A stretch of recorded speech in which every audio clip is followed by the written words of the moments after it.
नहमदुहु व सल्ली अला रसूलिहिल करीम। अम्मा बादु फ़अऊज़ु बिल्लाहि स्समीइल अलीम मिनश शैतानिर रजीम। बिस्मिल्लाहिर रहमानिर रहीम। व इज़ा मरिज़्तु फ़हुव यशफ़ीन, और जब मैं बीमार होता हूँ तो मेरा अल्लाह मुझे शफ़ा देता है।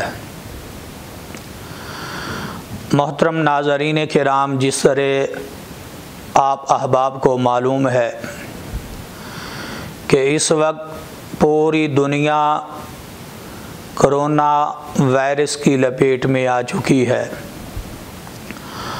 और हर इंसान परेशान है, खौफ के अंदर मुब्तला है।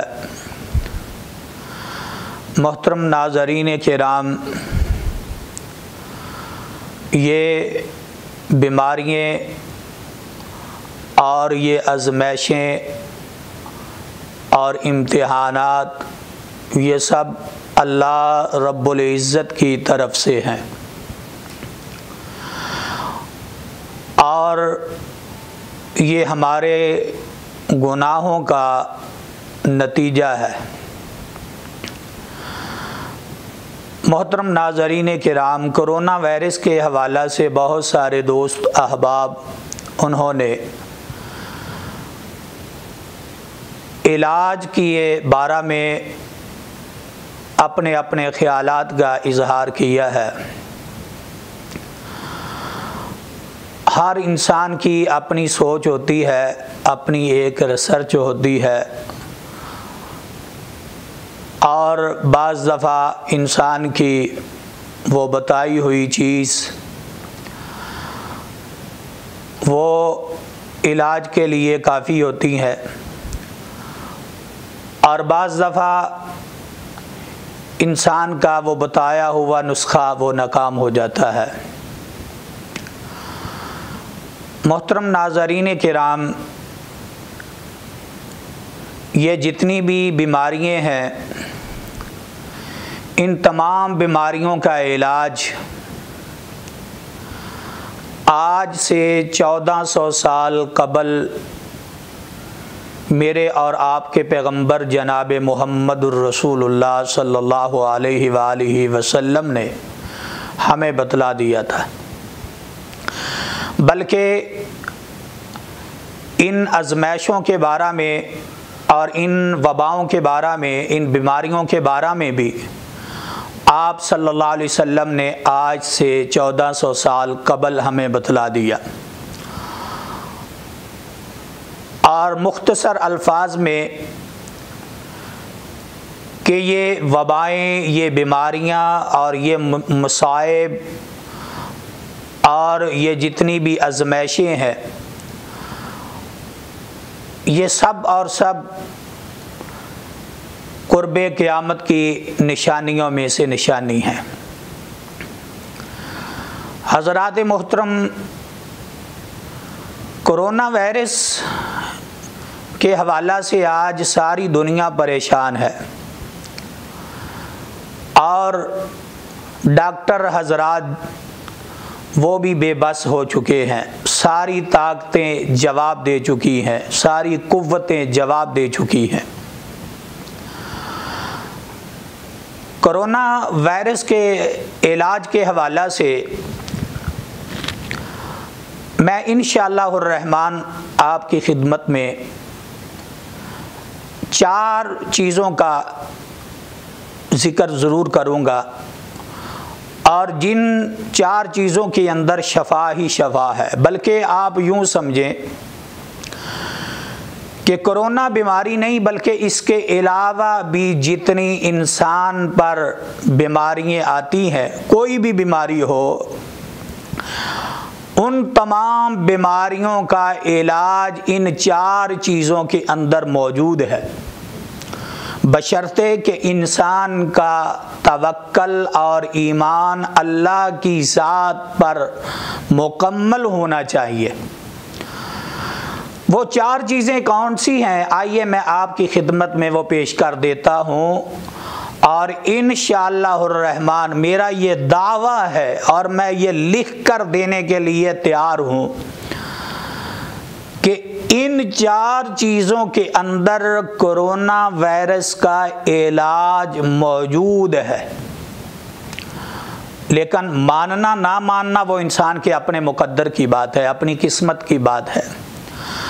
मैं ये अपनी तरफ से कोई बात नहीं इंशाअल्लाह करूँगा। इलाज के हवाला से वो 4 चीज़ें कौन सी हैं।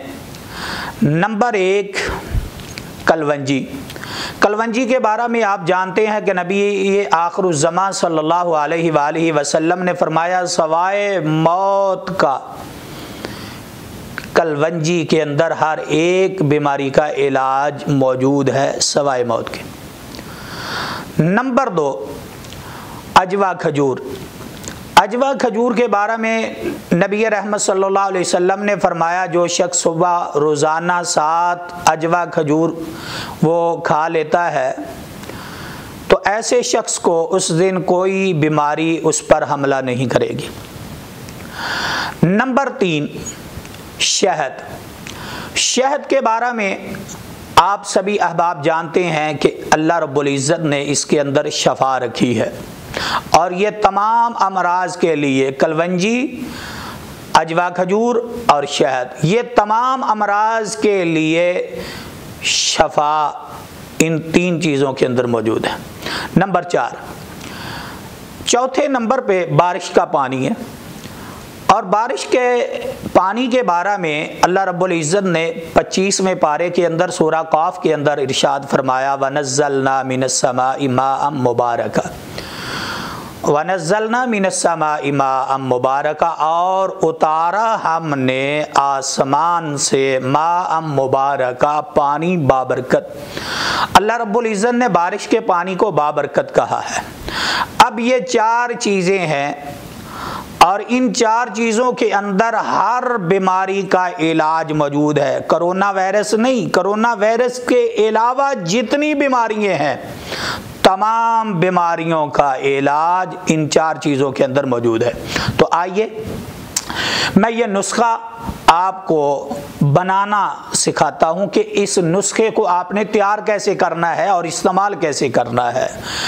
सबसे पहले कलवंजी की मैंने बात की है। कलवंजी आपने 2 चम्मच, जो खाने वाले चम्मच हैं, 2 चम्मच कलवंजी के बिल्कुल साफ और शफाफ जो है वो दाने आप लें, कलवंजी के 2 चम्मच। और 3 अदद अजवा खजूरें आप ले लें। अब करना क्या है, कलवंजी के जो 2 चम्मच है इसको आपने किसी हमाम दस्ते के अंदर पीस लेना है, ग्राइंडर नहीं करना। माजरत के साथ आज हम सहूलत के लिए बस वो मशीन चलाई, ग्राइंडर चलाया और उसमें तैयार कर लिया। ग्राइंडर नहीं करना, ये मैं आपको बता रहा हूँ। इसको आपने हमाम दस्ते के अंदर या घर में अमूमन वो कोई चीज़ होती है जिसके साथ हम मिर्चें वगैरह रगड़ते हैं, चटनी वगैरह रगड़ते हैं, तो उसके अंदर आप इसको अच्छी तरह पीस लें। ग्राइंडर करने से मैं ये भी आपको बता देता हूँ, बाज़ दफ़ा हम जल्दी से ग्राइंडर जो चीज़ें करते हैं, यानी उसकी जो 100% अफादियत होती है, जब आप ग्राइंडर करते हैं तो वो 80% उसकी अफादियत ख़त्म हो जाती है और सिर्फ 20% रह जाती है। तो आप इसको अपने हाथ के साथ किसी हमाम दस्ते के अंदर इसको पीस लें, बारीक कर लें, पाउडर बना लें।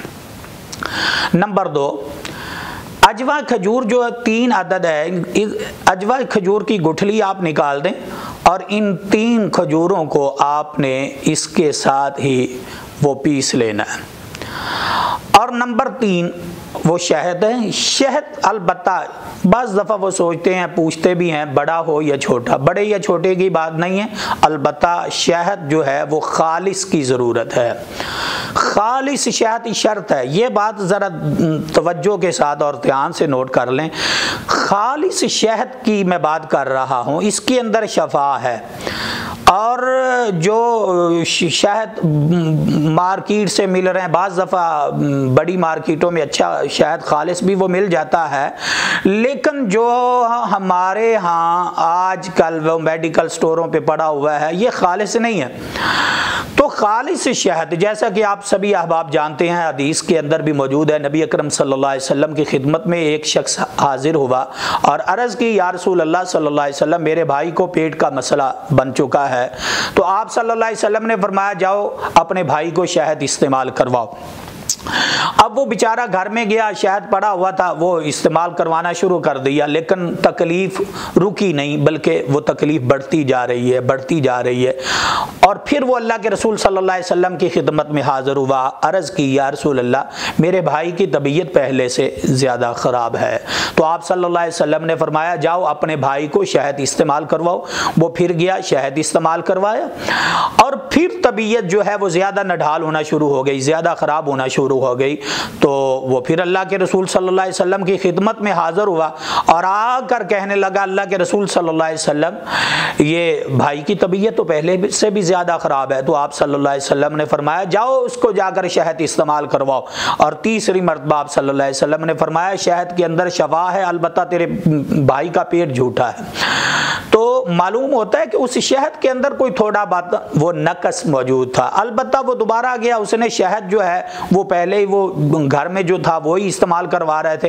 अब वो शहद उसने किसी से लिया या जो भी है, वो शहद दोबारा इस्तेमाल करवाया तो उससे वो बेहतर हो गया, ठीक हो गया। तो मालूम हुआ शहद के अंदर शफा है। अलबत्ता बाज़ दफ़ा शहद के अंदर हम बाज़ दफ़ा ऐसा होता है कि खालिस शहद भी उतारते हैं ना, जब वो उतारने वाले, तो वो बर्तन के अंदर थोड़ा सा वो पानी रह जाता है। अलबत्ता जब भी आप शहद उतारें तो बर्तन को बिल्कुल अच्छी तरह साफ कर लेना चाहिए। जब वो पानी आ जाता है तो वो मिलावट तो आ जाती है ना, तो इसलिए मैं खालिस शहद की बात कर रहा हूँ। अब ये शहद जो है थोड़ा सा हस्बे ज़रूरत आपने इस कलवंजी और खजूर का जो आपने माजून वगैरह बनाया हुआ है, जो पीस कर रखी हुई है, इसके अंदर आपने शहद डाल लेना है हस्बे ज़रूरत। अब शहद इसके अंदर मिल गया है, अब माजून की शक्ल बन गया, तो अब इस्तेमाल करना है। तो इस्तेमाल कैसे करना है? चम्मच के साथ नहीं, ये फिर मैं आपको बता रहा हूँ, चम्मच के साथ नहीं आपने इस्तेमाल करना, बल्कि ये जो उंगली है, शहादत वाली उंगली, जिसको हम शहादत वाली उंगली बोलते हैं, दाएं हाथ की, तो इस उंगली के साथ आपने यूं लगाकर शहद को लगाकर गले के अंदर लगाना है। और एक बात नोट कर लें, गला कितना ही खराब क्यों ना हो, कितना ही मसला क्यों ना हो, ये शहद गले के अंदर आप लगाएं और थोड़ी देर के बाद आप देखेंगे कि इंशाल्लाह वो गला बिल्कुल ठीक हो जाएगा। अच्छा, इसको आपने 3 मरतबा यानी लगाना है शहद को। एक दफ़ा उंगली के साथ लगाया गले के अंदर, दोबारा फिर उसी उंगली के साथ गले के अंदर लगा लिया, और तीसरी मरतबा फिर इस उंगली के साथ आपने वो शहद जो है अपने मुंह के अंदर लेकर इसको निगल लेना है। और ये गले का, क्योंकि कोरोना वायरस के हवाले से सबसे पहले ये जो गले पर हमला करती है, गले को बंद करना शुरू कर देती है, ताकि कोई चीज़ निगलने में भी इंसान को वह तकलीफ महसूस होती है। तो इसी तरह फिर वो दिमाग पर असर होता है, फिर वो दिमाग से पानी जो है वो नाक के ज़रिए गिरता है, सीने के अंदर बहुत ज़्यादा तकलीफ होती है। तो ये चीज़ बहुत अहम है। तो जब आप इसको इस्तेमाल करेंगे, जब भी आपने इस्तेमाल करनी है, पेट का मसला है, कोई मसला है, कोई बीमारी है, आप इसको इस्तेमाल करें। और दूसरी बात, घर में ये साल हर साल भी पड़ा रहेगा तो ये ख़राब नहीं होने वाली चीज़, साल हर साल पड़े रहने से भी ये ख़राब नहीं होती। तो अलबत्ता जब भी कोई मसला हो, हत्ता कि वो छोटा बच्चा है, 2-4 दिन का अगर बच्चा है, तो आप उसको भी इस्तेमाल करवा सकते हैं। बूढ़े को इस्तेमाल करवा सकते हैं, इसके अंदर कोई साइड इफेक्ट भी नहीं है, अल्हम्दुलिल्लाह ये शफा ही शफा है। अच्छा, अब चौथे नंबर पे जो मैंने आपको बारिश के पानी के बारे में बतलाया था कि अल्लाह रब्बुल इज़्ज़त ने फरमाया कि वनज़्ज़लना मिनस समाई माअम मुबारका, यानी इस बारिश के पानी को अल्लाह ने बाबरकत कहा है। अब ये पानी आप सेव कर लें, पानी जो है बारिश का वो अपने घर में सेव कर लें किसी बर्तन के अंदर, अच्छी तरह साफ़ और शफाफ हो, यानी पानी वो सेव करके अपने घर रख लें। और ये पानी भी चाहे 2 साल तक भी पड़ा रहे, पानी ख़राब नहीं होता, इसमें कोई नक्स वगैरह नहीं आएगा। अलबत्ता जब आपने पानी को लेना है, यानी बारिश आ रही है, तो किसी बड़े बर्तन को आप घर के सेहन के अंदर रख दें, ऊपर कोई कपड़ा डाल दें ताकि वो मिट्टी वगैरह नहीं आए। तो फिर भी इसके अंदर मिट्टी वगैरह के ज़र्रात जाएंगे, तो इस बर्तन को आप उठाएं और पानी को नितार कर, यानी मिट्टी वगैरह अलग हो जाए, पानी अलग हो जाए, और इस पानी को अलग करके फिर आप किसी कपड़े से आप छान लें, इस बारीक कपड़े के साथ छान कर फिर आप वो मिट्टी वगैरह के ज़र्रात को अलग कर लें। और इसके बाद इस पानी को आपने एक दफ़ा उबाल लेना है, और उबालने के बाद इस पानी को आप सेव करके रख लें। ये आपका 2 साल 4 साल जब तक भी पड़ा रहेगा और इंशाल्लाह ये पानी ख़राब नहीं होगा। बाज़ दफ़ा होते हैं दोस्त जिनको बताते हैं और वो कहते हैं पानी ख़राब हो गया था, हफ्ते अशरे के बाद पानी के अंदर स्मेल आना शुरू हो गई थी। असल में वो उबालते नहीं हैं, पानी को उबालना चाहिए और इसको अच्छी तरह आप सेव करके रखें। अब ये बारिश का पानी है, बारिश का पानी क्योंकि पहले आपने ये इस्तेमाल करवाना है, जो कलवंजी शहद और अजवा खजूर का जो पेस्ट आपने बनाया है ये आप इस्तेमाल करवाएं। इसके तकरीबन 10-15 मिनट के बाद आप बारिश का पानी पिला दें, और इंशाल्लाह मैं दावे से ये बात कर रहा हूँ, इंशाल्लाह कोई भी बीमारी होगी, अगर कोई भी बीमारी है तो इसका इलाज इन 4 चीज़ों के अंदर मौजूद है। अल्लाह मुझे भी और आपको भी